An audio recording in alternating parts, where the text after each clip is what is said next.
อันยองสบายดีพี่น้องโอ้มื้อนี้หนาวที่สุดพี่น้องหนาวแห้งหนาวแท้หนาวว่านี่มื้อนี้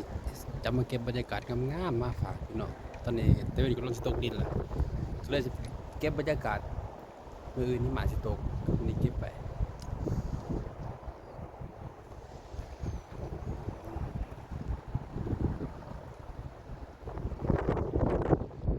หนาวแท้หนาวว่าพี่น้องหนาวแห้งจนสะบัดเลยเนี่ย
วันนี้ก็เลยเก็บบรรยากาศก่อนยามแรงเดี๋ยวมื้อเช้าหิมะสิตก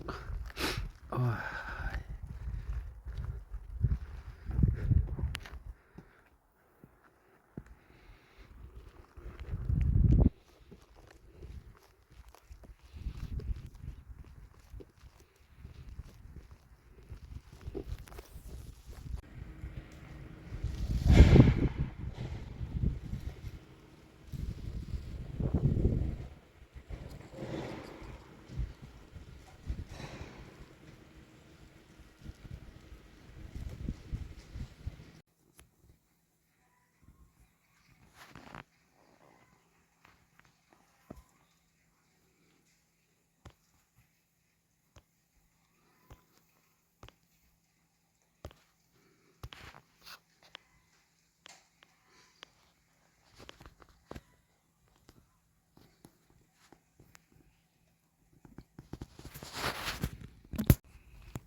นี่